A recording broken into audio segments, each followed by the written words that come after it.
Olá, bem-vindos a mais uma live do Valor Econômico. O Valor tem promovido essas lives de segunda a sexta-feira, sempre às 11 horas. Eu sou André Joubert, repórter de política e colunista do Valor. Eu estou aqui com meu colega Renan Truffi, que é setorista do Senado. E hoje nós vamos conversar com a presidente da Comissão de Constituição e Justiça, senadora Simone Tebet. Obrigada, senadora, pela participação. Vamos discutir um pouco a agenda econômica, essa correria de fim de ano, pouco tempo para as votações, o ambiente político, vamos ter a sucessão no Senado, muito assunto, também a questão das queimadas no Pantanal, que a senhora acompanhou. Eu vou começar, então, fazendo a primeira pergunta. Senadora, estamos aí em campanha eleitoral, eleições municipais, vamos até o fim de novembro. Depois há uma expectativa de que o Congresso volte e tem uma agenda cheia demais para pouco tempo. Vamos ter que votar o relatório do senador Márcio Bittar, né, na PEC emergencial. Espera-se que ele apresente uma proposta para o Renda Cidadã. Temos que votar o orçamento, não temos nenhuma comissão de orçamento instalada ainda. Tem pautas importantes na área econômica, temos lei do gás, lei de falência, autonomia do Banco Central. Eu pergunto para a senhora, vai dar tempo ou vocês vão ter que trabalhar no recesso? Bom, Andréia, antes de mais nada, cumprimentar o Renan e todos aqueles que estão nos assistindo. É um prazer muito grande. Obrigada pelo convite do Valor. Esse veículo de imprensa que é uma referência para nós no Congresso Nacional, acaba por nos informar e também, de uma certa forma, nos pautar. Nós estamos pelo valor econômico no Congresso Nacional. É muito bom se tratar de um veículo tão sério. Renan ali sempre atuante, sempre pegando a informação, né, quase que em tempo real, e isso é muito importante. Agradeço realmente a oportunidade de poder estar aqui. Essa pergunta, Andréia, ela também precisa ser, para ser completa e para que nós possamos responder bem essa pergunta, nós precisamos fazer essa mesma pergunta para o governo federal. Eu acho que, mais do que nunca, o que aconteceu nesse ano, independentemente de pandemia, foi uma falta de planejamento do governo federal. A sensação que nós tínhamos e que nós temos da equipe econômica e do núcleo econômico do governo federal é que ele sabe, como todos nós sabemos, onde nós queremos chegar.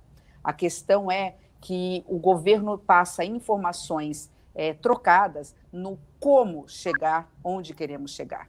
Eu digo isso porque foi colocado, quando nós estávamos discutindo não só as PECs, mas também as reformas, tanto administrativa quanto principalmente a tributária, de repente, por conta da pandemia, surgiram alguns ruídos. Olha, nós precisamos da tributária, nós precisamos da administrativa, nós precisamos da PEC emergencial, mas trouxe elementos novos, foram trazidos elementos novos.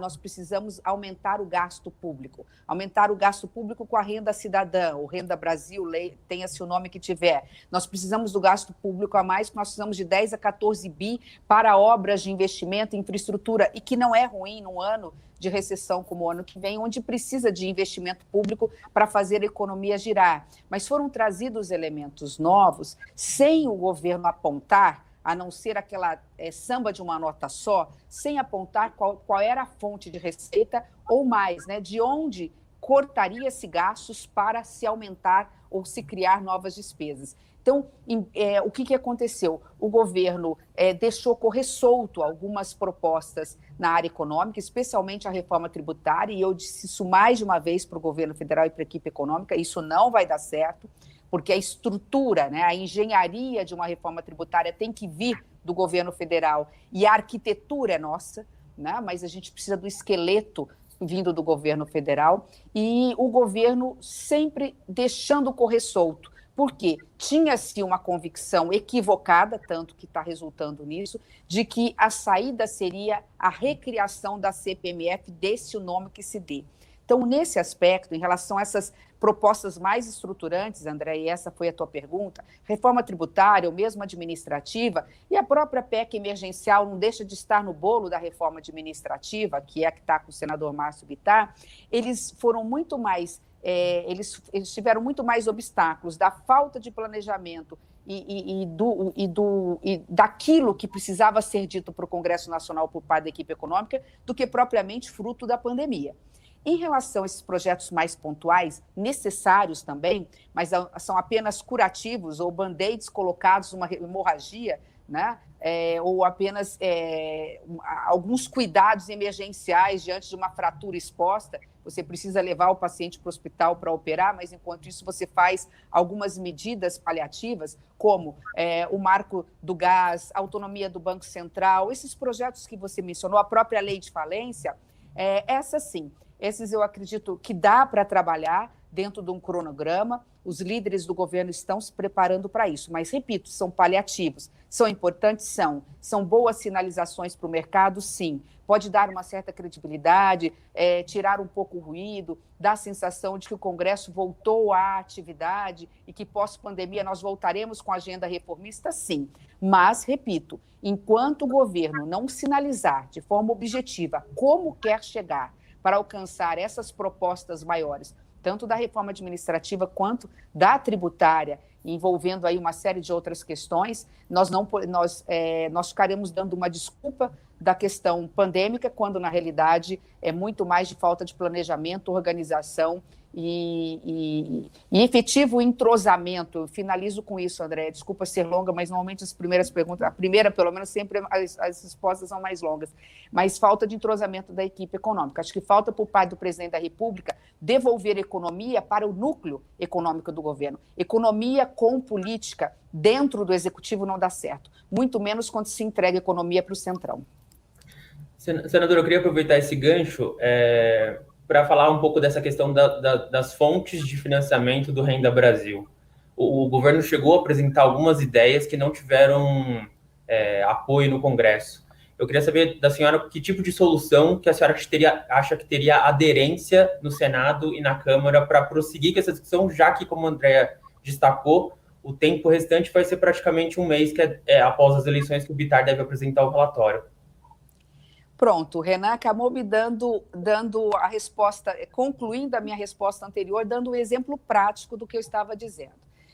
Foram tantas as possíveis alternativas para se achar uma fonte de receita para cobrir um gasto de algo em torno de mais de 30 bi, há quem fale que pode ser um pouco mais que isso, um pouco menos, a gente não tem noção, porque as informações, os números, realmente quem tem tanta Caixa Econômica Federal quanto a equipe econômica, mas não importam os números, o que importa é de onde vai tirar a despesa, de onde vai cortar despesas ou criar receitas para cobrir, pela lei de responsabilidade fiscal, cumprir a lei de responsabilidade fiscal, o limite de teto de gasto e tudo mais.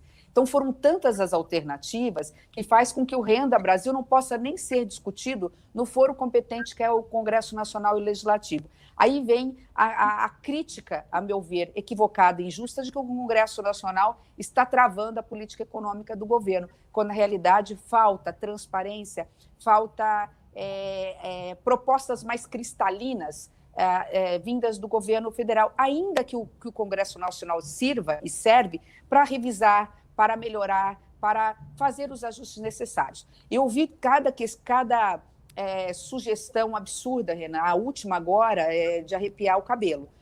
Não por discutir no mérito se nós devemos ou não legalizar o jogo do azar no Brasil, mas é inconcebível você imaginar que a sorte de algumas pessoas de terem dinheiro para colocar alimento na mesa e matar a fome das nossas crianças, isso é prioridade absoluta num país tão rico como o nosso, com uma desigualdade social tão grande, mas é um absurdo nós imaginarmos que a sorte dessas pessoas dependa justamente do azar de outras, do azar da classe média, do trabalhador, que no momento de ansiedade vai para o jogo e começa a criar até o próprio vício.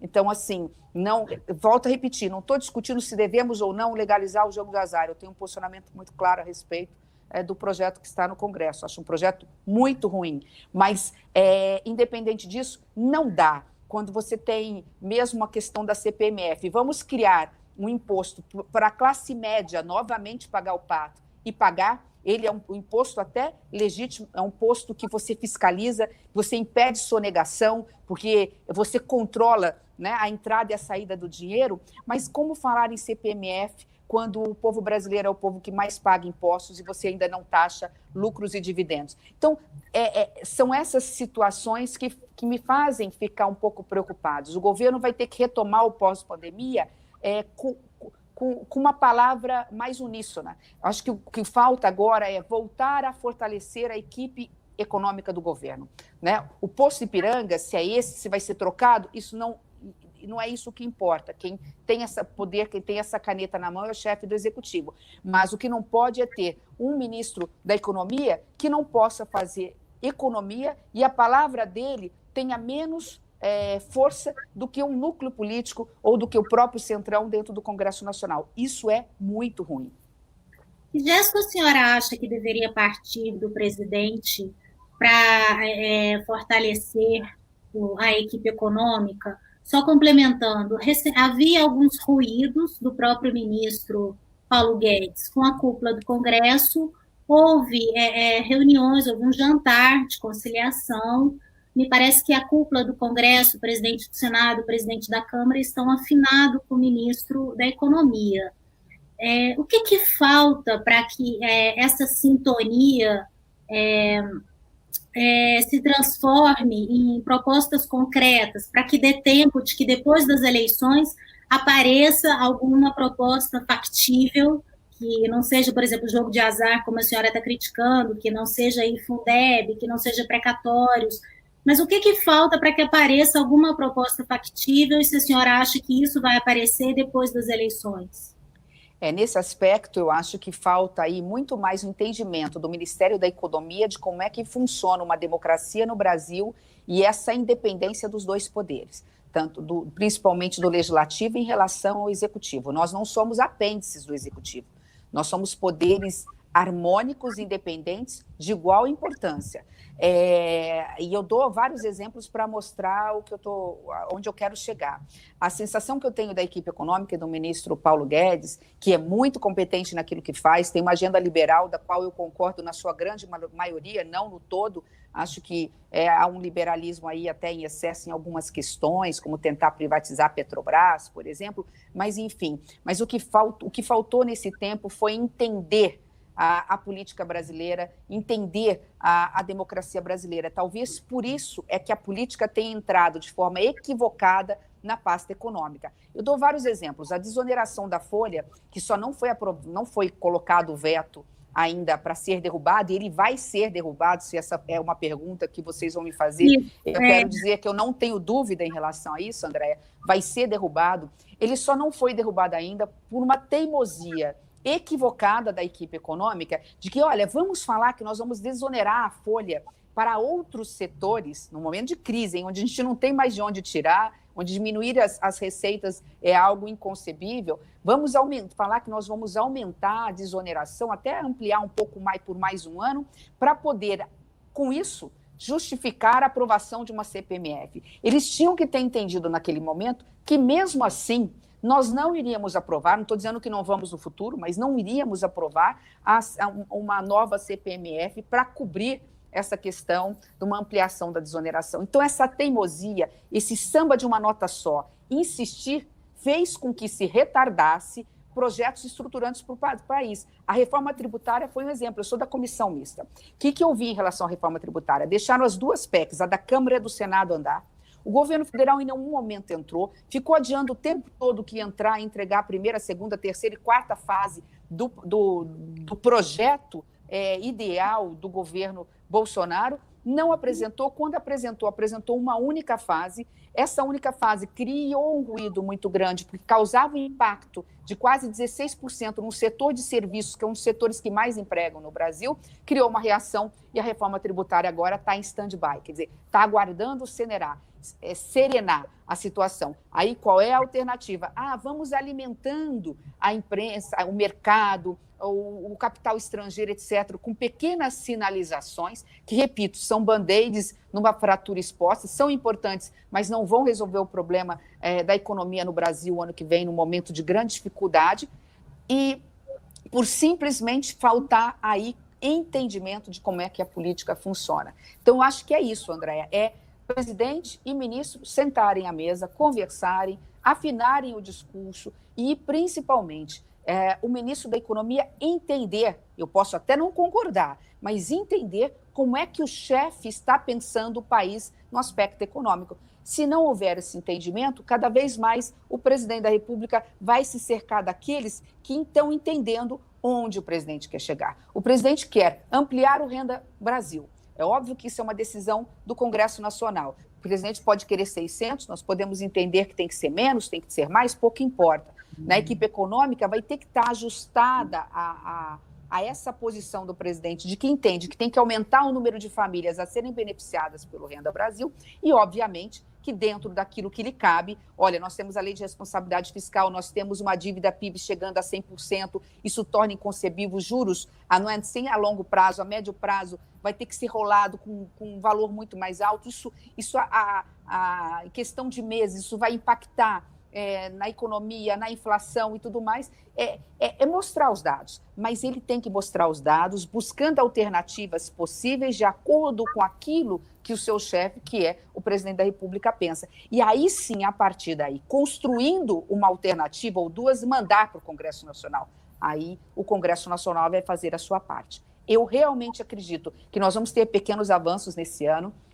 Semana que vem nós estaremos no Congresso votando a autonomia do Banco Central, para o bem ou para o mal, cada um tem o seu posicionamento a respeito. Ali vão ter alguns outros projetos. Eu acho que ainda esse ano dá para avançar, se houver a vontade, porque já passou na Câmara a questão da lei de falências, tem ali algumas questões complicadas, mas nesse momento, às vezes, é melhor dar um passo do que dar dois e lá na frente melhorarmos a lei de recuperação judicial e falência. Então, nós temos condições de dar pequenas sinalizações, mas isso só vai temporariamente arrefecer os ânimos, né? Por 3, 4 meses, serena, mas em seguida, quando nós voltarmos em fevereiro, a primeira pergunta que se vai fazer para o Congresso Nacional e para o governo federal, e a reforma administrativa, e a reforma tributária, como resolver essa equação, diminuindo os gastos públicos e aumentando as receitas sem aumentar imposto para o povo brasileiro. Essa é uma resposta possível de ser dada pelo Congresso Nacional, mas o pontapé inicial, onde ele quer chegar e como eles querem chegar, tem que vir do governo federal. Senadora, eu queria aproveitar que a senhora citou essa questão da autonomia do Banco Central, que o Senado talvez consiga analisar na semana que vem, para tirar alguma coisa que acho que é uma dúvida importante. A PEC do Orçamento de Guerra deu algumas prerrogativas especiais para o BC. E aí eu queria saber se a senhora acha que o Banco Central precisa de mais tempo para atuar dessa forma, ou se isso tem que estar estritamente ligado ao estado de calamidade. Se isso pode ser discutido na autonomia do Banco Central ou não. A sua resposta pode ser dividida muito rapidamente em dois aspectos. Tem o jurídico, que para que ele possa estender essa possibilidade de comprar títulos públicos no mercado secundário, nós teríamos que alterar a legislação. Então, teríamos que fazer, alterar a Constituição, eu não me lembro o número da emenda, 105 ou 106, nós teremos que fazer essa alteração. Aí, obviamente, que é uma decisão, uma vontade política ou não, seja do Executivo, seja do Congresso, que vai ser discutida. E depois, obviamente, na questão de mérito, o Banco Central vai ter que nos convencer. Como ele fez, o presidente Roberto Campos, ele fez várias lives com senadores, nós tínhamos dificuldade em entender o impacto disso, números do que nós estamos falando, de quantos por cento, até quantos por cento eles poderiam estar entrando nesse mercado secundário, que é um pouco mais, pode poder causar um pouco mais de insegurança, e dar também, prestar contas do que foi feito. Se ele prestar contas do que foi feito nesse momento de pandemia, de excepcionalidade, mostrar qual foi o resultado disso para a questão da estabilidade e de tirar a economia, você poderia estar dizendo com critérios muito mais rigorosos, talvez, de poder permitir. Mas isso é um passo de cada vez. Primeiro, nós precisamos ver se a autonomia do Banco Central vai passar, mas eu acho que essa é uma discussão, e é apenas uma opinião minha, não é sensação que eu tenho do Congresso, porque nós não estamos debatendo isso, que essa questão tem que ser deixada para o plenário presencial, tem que passar pelas comissões, pelas CAIs, que é Comissões de Assuntos Econômicos da Câmara e do Senado, ter audiência pública a respeito, nada impede que em 2 meses isso avance. Isso pode ser feito de forma rápida, mas eu acho que isso precisa ser feito no plenário presencial, porque não é pouca coisa. Uma coisa é no momento da excepcionalidade você permitir que o Banco Central entre e possa comercializar títulos públicos no mercado secundário. Outra coisa é você permitir isso em caráter permanente. Não que o mundo já não faça, mas no Brasil, né, é um país continental, um país com as suas especificidades, com seus problemas, e tudo tem que ser colocado na ponta do lápis. Eu não saberia dizer, Renan, se isso é bom ou ruim, porque eu não tenho dados, nem se isso foi bom, eu acho que foi, né, na excepcionalidade, nem qual seria o impacto em matéria de números. Para isso, o presidente do Banco Central vai ter não só que prestar contas daquilo que foi feito, como mostrar e convencer os parlamentares, se essa for a vontade do Banco Central, da importância disso para o futuro. Perfeito. E aí, até para falar um pouquinho do estado de calamidade e conectar a nossa conversa com a audiência, senadora, o Leonardo Di Paoli, que está acompanhando a nossa live, ele pergunta se a senhora, como é que a senhora avalia a extensão do estado de calamidade como forma de prorrogar o auxílio emergencial, que é uma discussão que se teve também dentro do Congresso. E se a senhora acha que é preciso prorrogar alguma medida extra-teto para financiar um novo programa de transferência de renda, mas mais nessa questão da prorrogação do auxílio emergencial e do estado de calamidade. Bom, são duas coisas distintas, porque uma eu acho extremamente temerária e a outra eu acho positiva. Em relação a você estender o estado de calamidade pública para efeito de aumentar gastos, isso é muito complicado. É uma forma, vamos dizer assim, sinuosa de você, de alguma forma, fugir do limite teto-gasto. O limite teto-gasto ele tem um objetivo muito específico, que é você realmente evitar gastos públicos além do que é capaz de orçar. De cumprir, vamos dizer assim, sem aumentar a dívida. Então, assim, acho que você estender o estado de calamidade público para esse objetivo, para o objetivo de gastança, por mais que seja legítimo e necessário esse tipo de gasto público, que é você garantir que mais famílias que estarão na miserabilidade possam estar dentro do chamado, vamos chamar de Bolsa Família, porque seria isso, né? O auxílio emergencial, ele não deixa já de ser quase que um futuro renda cidadã, eu acho muito temerário. Eu acho que você pode achar alternativas outras do que essa extensão. Em relação ao auxílio emergencial, eu acho que o que nós temos é que chegar no Senado, no Congresso Nacional, imediatamente discutir. Renda cidadã é uma prioridade número 1 do Brasil hoje? Então, quais são as alternativas que temos, cumprindo a lei de responsabilidade fiscal, regra de ouro, teto de gastos, cumprindo o que diz a lei e a Constituição? As alternativas são essas. Qual é a melhor alternativa dentro desse contexto? É possível fazer isso.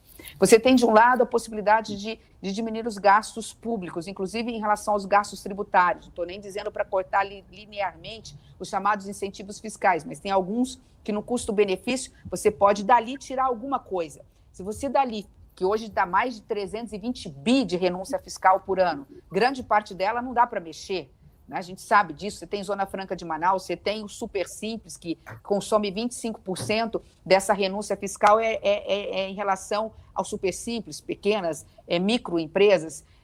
Você tem a mesma Bolsa Família, que é um dos últimos gastos tributários em valores. Isso não dá para mexer, mas se você tirar um pouquinho dali, quer dizer, se você você trabalhar a PEC emergencial, não pensando para trás, para tirar direitos adquiridos dos servidores, cortar salários e tudo mais, mas se você já acena com a PEC emergencial, uma PEC emergencial possível dentro da Constituição, garantindo, por exemplo, que quando 95% quando os gastos chegarem a 95% da receita de um estado, de um município ou da União, você possa acionar gatilhos legítimos, equilibrados, como proibir concurso público por 2 anos, progressão, promoção por 2 anos, algo factível, algo que não viole direito adquirido, algo que não gere aí lobbies legítimos contrário a essas propostas. Se você buscar alternativas pequenas em cada ponto, acho que cabe até uma questão de discutir, de repente, uma medida provisória, criando um crédito extraordinário, em caráter de 2 ou 3 meses.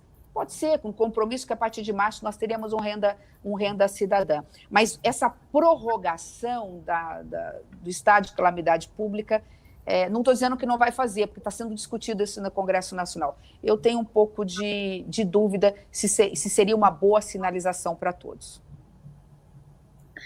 Senadora, eu queria mudar um pouco para a política. Assistimos aí a um episódio constrangedor envolvendo um de seus pares, o senador Chico Rodrigues. né, foi flagrado com R$ 33 mil nas vestes íntimas. O que aconteceu? Ele pediu licença, o filho dele, que é o suplente, vai assumir. O presidente do Conselho de Ética disse que o colegiado não pode se reunir, não tem como discutir, né, a punição ou eventual cassação de um de seus pares por meio remoto, tem que ser presencial.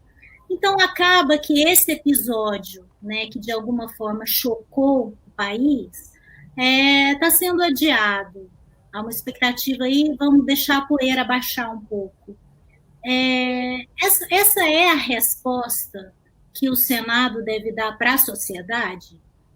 De forma alguma, Andréia. Depois nós não entendemos a revolta da população brasileira, a insatisfação com a classe política, e isso muito externado nas pesquisas, que mostram que das instituições, a que tem menor credibilidade, uma das que tem menor credibilidade, especialmente o Poder Legislativo no Brasil, especialmente o Congresso Nacional. O Senado Federal sempre foi aquela casa que, assim, no imaginário da população brasileira, isso é muito importante numa democracia que seja assim, até pela sua história, né? A história do Senado Federal enquanto Câmara Alta, enquanto casa revisora, casa da moderação, casa do equilíbrio, casa dos homens de cabelos brancos, né? Aquela coisa da experiência, que nos momentos mais decisivos e importantes da história do Brasil sempre tiveram a resposta pronta, imediata, na hora certa, do jeito certo. Da emancipação de Dom Pedro II, quando ali nós estávamos sendo geridos, né, por um governo provisório, criando um problema ali de divisão territorial. Poderíamos ter ali vários Brasis hoje, e não um Brasil como país continental, passando pelo processo de redemocratização. Enfim, em todos os momentos da história, o Senado foi decisivo. Mas para isso, e só foi decisivo, porque quando alguém levantava a voz, o Senado falava em nome do país, ele era ouvido. Ele era ouvido e ele era, não digo que obedecido, mas ele era seguido. Por quê? Porque sempre foi uma casa que teve credibilidade. Isso nós não podemos perder. No caso do episódio do senador Chico, independente do processo original, onde ele tem ali, quando houve o cumprimento do mandato pela Polícia Federal, da ordem judicial, de busca e apreensão, de vistoria na casa, independente daquele processo onde cabe ampla defesa, contraditório, como qualquer cidadão brasileiro, eu não entro naquele mérito, eu nem conheço o processo. A gravidade não está no processo. A gravidade está em que o senador, ele não quis dar cumprimento a uma determinação judicial. Então, por esse aspecto, e é esse aspecto, não o processo do recurso do coronavírus, é por esse episódio que é preciso verificar, analisar o que aconteceu dentro do Conselho de Ética. Ali no Conselho de Ética é possível se constituir a comissão, se dar todos os prazos na Constituição num plenário virtual, e óbvio, aí eu concordo com o presidente do Conselho de Ética, a decisão, a votação, e mesmo às vezes até a oitiva do senador possa se dar no presencial, mas o Conselho de Ética pode sim, a meu ver, deve ser instalado para que se correrem todos os prazos e dentro do Conselho de Ética o senador poder justificar enfim, o seu ato, a meu ver, infelizmente, equivocado. Até porque o senador Chico Rodrigues, a informação que eu tenho é que ele tem esse dinheiro declarado no imposto de renda. Nada justificava, não havia necessidade, acho que o nervosismo, alguma coisa possa ter levado a isso. Mas eu advogo que o Conselho de Ética precisa ser instalado, nós precisamos dar uma resposta à sociedade, porque o que se fragiliza nesse momento é a democracia. Quando o Senado Federal, repito, que é a casa da moderação, a casa do equilíbrio, a casa dos considerados sábios, né, que tem sempre a saída para as grandes crises do país, perde a credibilidade, quem morre um pouquinho, né, no momento mais importante do Brasil, é a democracia. Perfeito. E, senadora, aproveitando esse assunto, então, se a senhora pudesse fazer uma análise da gestão do Davi Alcolumbre, que vai tentar, ao que tudo indica, a reeleição, como é que a senhora avalia esse período dele à frente da presidência do Senado, e se a senhora acha que o Senado perdeu o protagonismo com o Alcolumbre no comando? Não, eu vou me eximir de falar o que eu penso em relação à gestão de um colega, mas eu não vou fugir da resposta em relação a essa questão do protagonismo. Eu acho, sim, que o Senado perdeu o protagonismo. Hoje nós ficamos à sombra, em muitos momentos, da Câmara dos Deputados, mas eu reputo que isso é uma responsabilidade que tem que ser compartilhada com todos nós. Né? Não é um único senador, por mais importante que seja, um presidente de um Senado responsável por isso. Acho que houve, de alguma forma, por alguma razão, que a história vai contar e que eu ainda não sei dizer a razão. Acho que isso é uma coisa que só o tempo vai dizer. Daqui 2 ou 3 anos nós podemos olhar para esse momento e ver em que momento que nós erramos. Mas a política cabe tudo, na política cabe tudo. Ela só não cabe a omissão. E em alguns momentos eu acho que o Senado se omitiu. Eu me omiti, alguns colegas se omitiram. Eu acho que esse papel de poder dizer no momento certo, na hora certa, isso aqui tem limite, nós precisamos ter o nosso papel não só de legislador, mas nosso papel fundamental que a população muitas vezes desconhece ou se esquece, que é o papel de fiscalizador, de controle, de colocar limites, como no sistema de freios e contrapesos. O executivo coloca limite no legislativo, o judiciário impõe limites ao legislativo, isso tudo dentro da Constituição, isso tudo de forma legítima. O legislativo não pode, ao se omitir, ao fazer menos do que exige a Constituição, no que se refere ao controle, fiscalização e controle dos órgãos e dos demais poderes, ele se apequena. Então, em alguns momentos, sim, me permitam não aqui enumerá-los, citá-los, mas em alguns momentos, nesses últimos 2 anos, eu estou falando dessa nova legislatura, poderia falar do passado, mas eu acho que veio num crescente. É preciso voltar pelo bem do país, pelo bem, repito, da democracia, da harmonia dos poderes. É preciso, eu diria de um modo geral, que o Congresso Nacional, mas eu estou falando da minha casa, porque eu não posso falar da Câmara dos Deputados, o Senado Federal, ele volte a ocupar o papel essencial que tem, sob pena de não ter justificativa. Por que 2 câmaras, a Câmara Alta e a Câmara Baixa? Em muitos países do mundo você tem só a Câmara dos Deputados. Né? Por quê? É fundamental você ter. Tem todo um histórico, uma razão de ser que não cabe aqui nesse momento. Né? Até como casa revisora, até como casa que tira os excessos de outro poder, ou mesmo na Câmara dos Deputados. Pela experiência que tem. Não é à toa que um senador da República tem que ter 35 anos. Você requer uma experiência. São ex-governadores, temos até ex-presidente da República. Isso tudo tem uma razão de ser. E o Senado precisa retomar esse protagonismo, não por vaidade, mas por necessidade, pelo bem realmente do país. Eu queria aproveitar, então, essa discussão sobre o protagonismo, porque o que acontece? O presidente Davi Alcolumbre está em campanha pública, né, todos sabemos, para tentar se reeleger. No entanto, ele enfrenta um entrave constitucional, porque um dispositivo da Constituição proíbe essa reeleição, isso teria que ser levado ao Supremo Tribunal Federal. Caso ele não consiga, ou esse seja realmente um obstáculo, um complicador, a senhora acha que seria o momento do MDB, que tem a maior bancada no Senado, usar essa prerrogativa e apresentar um candidato à sucessão do Davi Alcolumbre? Sim, André, acho que são 2 coisas que precisam ser muito bem colocadas. Eu acho legítimo qualquer presidente seja da Câmara ou do Senado, querer alterar a Constituição e, com isso, poder ter direito a uma reeleição, obviamente, né? Não a 2 seguidas, porque isso seria você abrir um precedente perigosíssimo numa democracia tão frágil como a democracia brasileira, ainda tão nova, portanto, tão frágil como a nossa. Eu vejo legitimidade, mas, para isso, eu vejo também a necessidade de se alterar a Constituição por uma emenda constitucional. Acho até que o senador Davi Alcolumbre tem número suficiente para alterar por emenda constitucional a Constituição, permitindo pelo menos uma reeleição dentro da mesma legislatura, nesse momento em que a Constituição é claríssima, não cabe interpretação. Qualquer jovem estudante do 1º ano de Direito, ou mesmo um jornalista, um médico, alguém que nunca estudou Direito, lendo o dispositivo da Constituição, ele é categórico. Ele proíbe, numa mesma legislatura, alguém ser candidato à reeleição.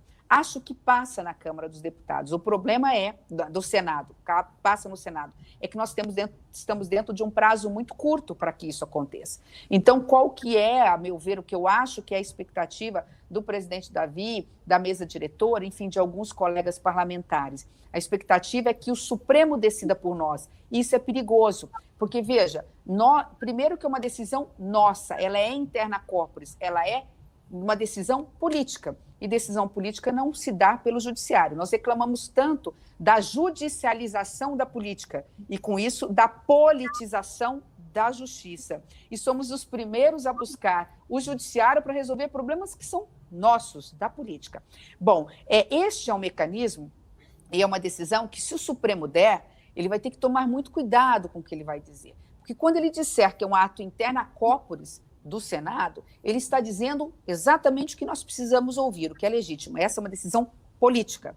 Só que o que não se pode, e é o que eu vi sendo ventilado por alguns colegas, né? Não sei se é isso que está passando na cabeça de presidente ou de quem quer que seja, estou dizendo apenas o que eu vi, é que eles aproveitariam essa decisão do Supremo, dizendo que é um ato interna corporis, para dizer, bom, se é um ato interna corporis, eu mudo a Constituição pelo regimento interno. Isso não é possível, isso é básico. Você não muda a Constituição por uma lei infraconstitucional. A Constituição isso seria fatalmente, desculpa, isso, se fosse essa a questão, alguns partidos que eventualmente fazem oposição ao presidente Davi Alcolumbre levariam essa questão ao Supremo e seria eventualmente um presidente sob júdice. Uma judicialização, uma instabilidade política desnecessária, você volta a desacreditar, né, a fazer, na pergunta que eu disse anterior, fazendo uma defesa do Senado, você de novo cria uma situação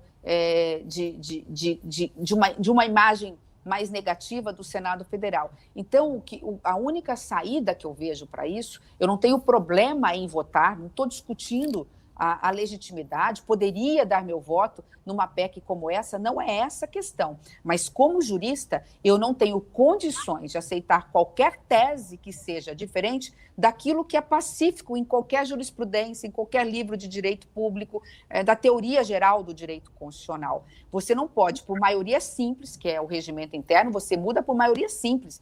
Basta ter 41 senadores no plenário dos 81, 41 senadores no plenário, enfim, na CCJ, basta ter a maioria dos 27 presentes e a maioria dos presentes, portanto, com uma votação baixíssima, se muda o regimento interno. Então, eu acho que essa decisão, se for realmente até o final do ano, for pautado no Supremo, a meu ver, ela tem que ir para o plenário do Supremo, não apenas em caráter de uma liminar, que também ficaria um presidente pendurado numa liminar, dada pelo Supremo, e mais do que isso, eles vão ter que dizer o que é interna corporis. Interna corporis significa o quê? Significa que é uma decisão da política e não do judiciário, corretamente, mas se a política entender que tenha que mudar, que se obedeça o devido processo legislativo. O que é o devido processo legislativo? Você muda uma lei complementar por uma lei complementar, você muda o regimento interno pelo regimento interno, mas quando há algo, mesmo dispositivo na Constituição, você depende de uma emenda constitucional. Senadora, essa disputa pelo comando das duas casas dificultou um pouco o debate sobre o orçamento de 2021. E aí tem uma pergunta aqui da nossa audiência, do Ítalo de Paula Franca. Ele fala sobre como a senhora vê a questão do orçamento. Ainda nem aprovamos a LDO, nem começou a comissão do orçamento. Até que ponto podemos ficar com esse cenário de desorganização? E acho que a pergunta dele é relevante justamente porque na Câmara essa disputa sobre, enfim, os candidatos que vão se colocar se estendeu para a Comissão Mista de Orçamento, né? Se a senhora pudesse opinar um pouquinho sobre como fica esse cenário. Bom, como isso está acontecendo mais na Câmara, você me permite, eu vou no campo da hipótese, tá? Se isso está acontecendo, como o internauta apontou, não estou dizendo nem que não, nem que sim, mas vamos supor que sim, se isso está acontecendo, é mais um exemplo do quanto a política ela precisa mudar para poder depois aceitar as críticas corretas vindas das ruas. A população, seja o internauta em relação a isso, seja em relação a qualquer projeto, está totalmente correta quando olha para essas questões e fala, será que foi para isso que eu elegi o meu representante, um deputado federal ou um senador da República? Mas eu também, para não deixar essa resposta passar em branco, Renan, eu diria o seguinte: quando se tem vontade política, se faz. Eu acredito sim que, como aconteceu nas outras vezes, nós ficamos muitas vezes quase às vésperas do Natal, justamente porque de última hora chega-se a um acordo. Eu acredito sim que os líderes partidários terão a capacidade de, na próxima reunião presencial que tivermos, logo após o primeiro turno das eleições, provavelmente voltaremos ao presencial, tenham condições de se reunir, de votar, em 48 horas se vota a LDO, e antes disso já instalar a CMO, que é a Comissão Mista do Orçamento. Eu acho que o orçamento tem condições de ser aprovado. Para isso, basta também um pouco de vontade política e de entrar em cena o Executivo. Nesse momento, quando nós falamos de orçamento, o Executivo ele tem uma palavra muito forte. Se tiver vontade política, independente dessas disputas de presidência, de Câmara ou de Senado, é um processo, um projeto que, devido à relevância e importância, vai passar a largo daqui para frente, eu diria que pelo menos a partir do dia 15 de novembro, dessa disputa da presidência da Câmara e do Senado, salvo se for interessante, que eu não vejo como seria, para o próprio Executivo trabalhar com o orçamento do ano anterior. Não vejo no que o governo federal ganharia com isso, muito menos o país. Por isso é que eu tenho, assim, não é só fé e esperança, não. Eu tenho a sensação mesmo, e quase certeza, que nós temos condições de avançar até o final do ano, seja em relação à LDO, essa mais simples e mais rápida, seja em relação ao orçamento. Senadora, a senhora participa da comissão externa que investigou as queimadas no Pantanal. O meio ambiente é uma preocupação nacional, inclusive internacional, muita gente olhando para como o país está cuidando do nosso meio ambiente. A senhora propôs que o Pantanal também entre no escopo do Conselho da Amazônia, né, que é conduzido pelo vice-presidente Milton Mourão. Essa é uma solução suficiente para que não ocorra o que aconteceu esse ano, no ano que vem, ou nos próximos anos? Olha, essa ideia surgiu fruto do mais profundo desespero. Eu estava vamos lembrar rapidamente, porque essa questão é muito importante para o país e para o mundo, ainda mais depois ontem desculpa usar o veículo, mas de uma matéria que saiu no Jornal Nacional, e tem saído em outros veículos de televisão, mas muito importantes, explicando como o efeito climático, né, e o bioma do Cerrado e da Amazônia tem a ver com o bioma do Pantanal. Quando eu vi as queimadas, eu percebi logo de início aqui em Mato Grosso do Sul, porque o Pantanal, ele toma um quarto, toma no sentido positivo, que bom que é assim, ele toma um quarto do nosso estado. Portanto, 25%, um pouco mais, 27% do nosso estado, todo é região do Pantanal. Quando nós percebemos que as queimadas estavam mais do que o normal para a época do ano e de forma mais incontrolada, o fogo incontrolado, e nós buscamos alternativas, me veio à mente o Conselho Nacional da Amazônia Legal, justamente porque estava na mão de alguém que já serviu na Amazônia, né, militar, e um vice-presidente da República que tem muita força e que tem dentro do Conselho uma estrutura, uma logística, um capital humano e financeiro muito grande. Como o Pantanal ele está interligado, o Pantanal do Norte, que é de Mato Grosso, interligado com o sul da Amazônia, e são dois biomas que estão dentro do estado de Mato Grosso, não o meu, mas Mato Grosso, a alternativa foi que se fosse temporária, Andréia. Por quê? Porque eu estava insatisfeita com a linha de condição do ministro do Meio Ambiente. E eu falo isso publicamente porque eu tive a oportunidade de falar com o ministro em Corumbá, ministro Salles. Falei, ministro, eu acho que o governo e o próprio presidente Bolsonaro está correto quando diz que sim, a Amazônia, o Pantanal, são antes de serem patrimônio da humanidade, são patrimônio do Brasil. Antes de ser do mundo, ele é do Brasil e mais do que isso, aí são palavras minhas. Antes de ser do Brasil, o Pantanal é do homem pantaneiro, da mulher pantaneira, daquele homem mais simples, que está lá há muito tempo, que está e diga-se de passagem, que está lá preservando o Pantanal. Mais de 80% do Pantanal em Mato Grosso do Sul é totalmente preservado.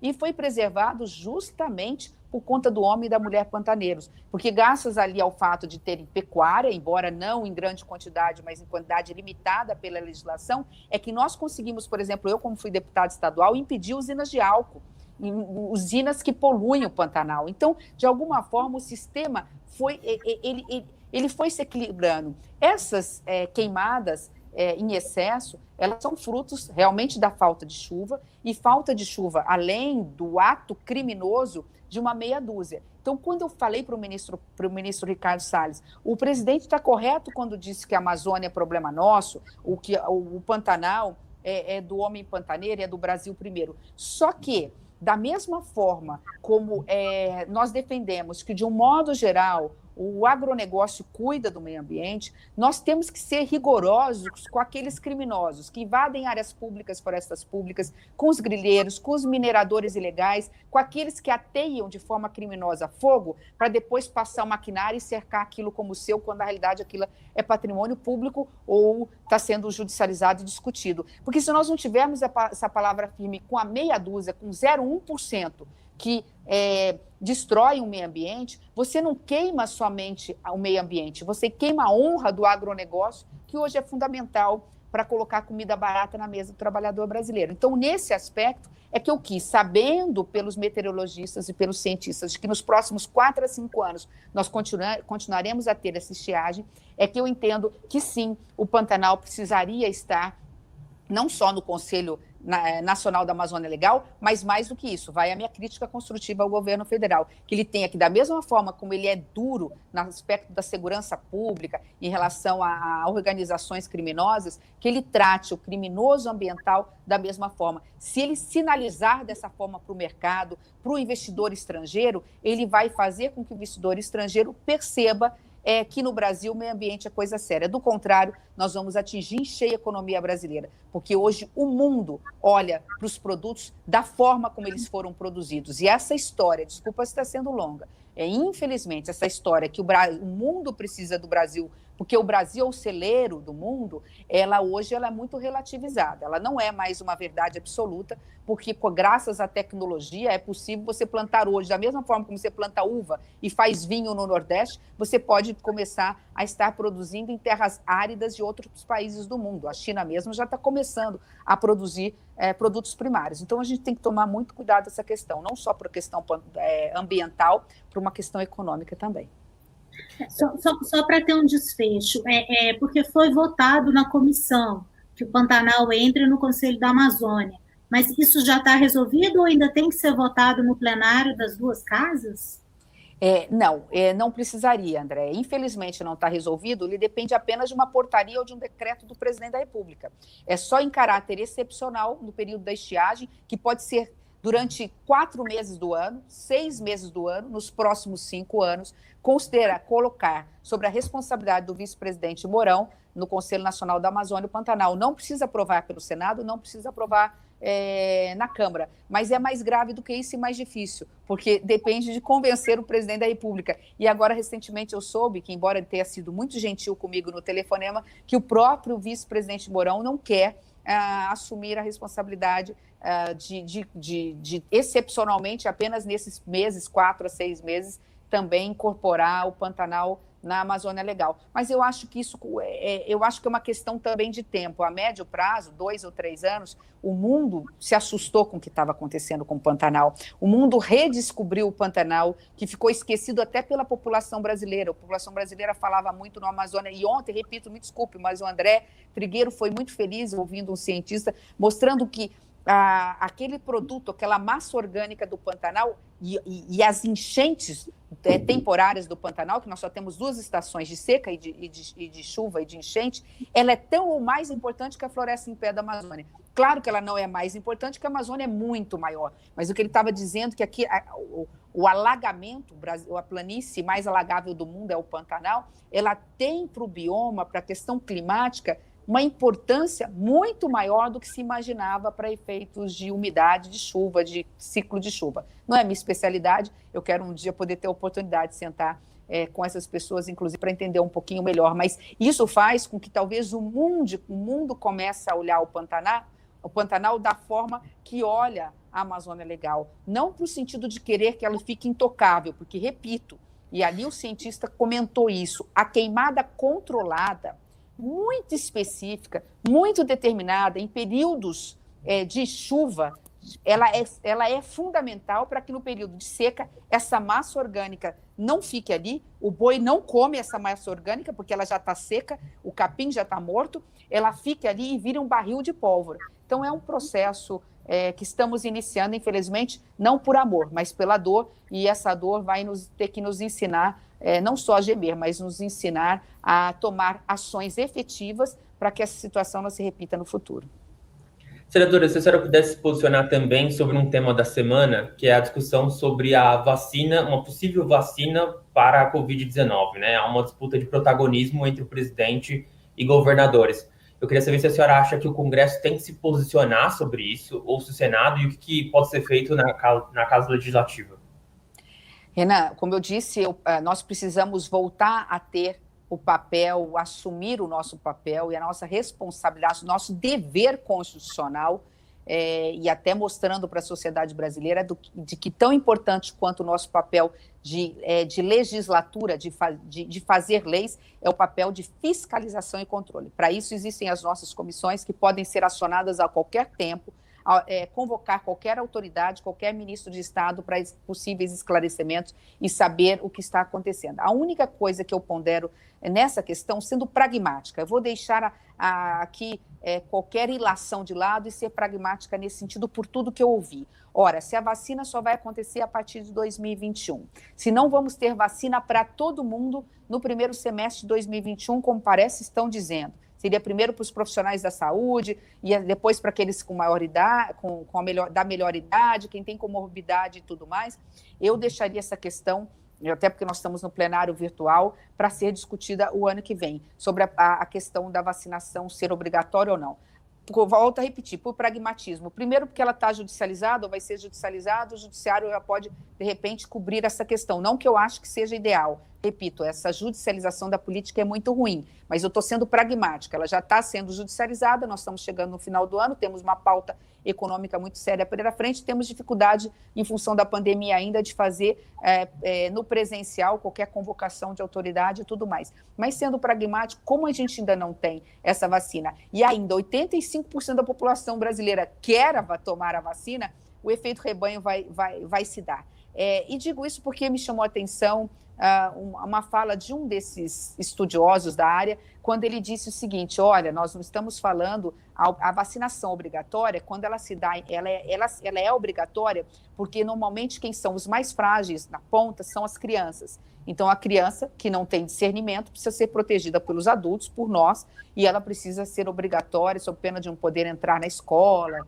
não poder ser matriculada e tudo mais. Agora é o contrário, nós estamos falando de uma vacina que precisa proteger primeiro os adultos, que são aqueles que têm maior propensão a ficar doentes. Então, tudo isso tem que ser colocado na balança. Eu sou favorável à vacinação obrigatória, quero deixar muito claro, para não achar que com isso eu estou concordando com fala de algumas autoridades públicas. Acho fundamental. Viver em sociedade é abrir mão de certos direitos. A minha liberdade termina onde começa a do outro. O meu direito termina onde começa a do outro. Da mesma forma como eu sou obrigada, eu não posso sair com arma na mão, eu não posso sair atirando em ninguém, eu não posso ter a minha liberdade absoluta, eu tenho que seguir regras pela boa convivência, eu também não posso expor a risco de epidemia, de pandemia, de saúde pública, terceiros, para poder exercer o meu direito absoluto, porque não existe direito à liberdade absoluta quando se vive numa democracia, graças a Deus. Então, nesse aspecto, sou favorável à vacina obrigatória. Mas, sendo pragmática, eu acho que essa é uma discussão que vai se resolver a pequeno prazo.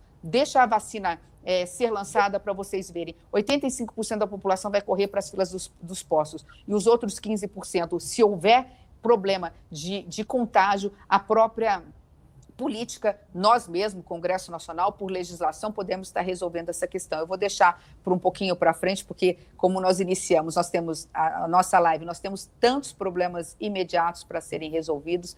Esse, em 48 horas, se for necessário, a gente consegue resolver. O que a gente não pode, jamais, e nós não vamos, o Congresso Nacional, eu confio muito no discernimento do Congresso Nacional, é deixar ou expor a população a qualquer tipo de risco, porque essa pandemia mostrou o quanto o quanto o mundo está vivendo uma insegurança em função de erros, de omissões ou de erros em condutas públicas, de um modo geral. Não estou falando de conduta política ou econômica, de políticas públicas, da falta de visão do todo no mundo globalizado como o nosso. Senadora, desculpa, Renan, você tem algum complemento? Não, acho que é isso. Infelizmente, senadora, nosso tempo se esgotou. Acho que nós poderíamos continuar aqui muito mais tempo. Eu queria abrir para a senhora, saber se a senhora quer dizer umas palavras de encerramento. Apenas agradecer, André, a oportunidade, dizer que este final do ano o Congresso Nacional vai trabalhar intensamente. Repito, não vejo, sim, preocupação muito grande em relação à questão orçamentária, e o Congresso, embora reformista, ele é responsável com os gastos públicos, sabe que não é possível aumentar imposto para a população brasileira, é importante ter receita para gastos necessários, mas que, como qualquer balança e dentro do equilíbrio, nós temos que tirar de um lado, que é diminuir o gasto público, reestruturar as receitas sem aumentar impostos e, com isso, criar alternativas para diminuir a desigualdade social, a fome que está batendo na porta hoje das famílias brasileiras, e no aspecto econômico também causar segurança nos investidores privados, sejam nacionais, sejam estrangeiros, para que possamos continuar gerando emprego e renda. O Brasil e o Congresso deu demonstração disso quando aprovou e criou, da própria cabeça do Congresso, do senador Jorginho Melo, o Pronamp, responsável aí por esse belíssimo linha de financiamento para pequena, micro e média empresa. Enfim, quando criou a oportunidade também de criar programas especializados de financiamento, de colocar um dinheiro extra temporário, mas já precificado pelo mercado, de jogar aí 600 bi na economia, para não deixar, neste ano de pandemia, a economia sucumbir. Mas, da mesma forma como gastamos muito, né, o ano que vem é um ano de economia com responsabilidade. Então, essa palavra responsabilidade social e responsabilidade fiscal, acho que serão duas palavras que estarão na mente, e no caso da responsabilidade social, no coração de cada deputado federal e cada senador para o ano de 2021, que vai ser um ano difícil, mas que com esforço de todos e com comprometimento de todos, auxiliado aí por essa imprensa que tem que ser sempre livre e atuante como nós haveremos de sair dessa crise muito mais rápido do que imaginamos. Muito obrigada. Eu queria agradecer, então, sua participação, senadora, muito obrigada. Agradecer a parceria com meu colega Renan Truffi, agradecer muito a audiência, obrigada a vocês que nos acompanharam até agora. Eu queria lembrar que o Valor Econômico está promovendo as lives, sempre às 11 horas, de segunda a sexta-feira, transmitidas nas redes sociais do Valor. Vamos encerrando por aqui. Muito obrigada a todos que ficaram com a gente até aqui.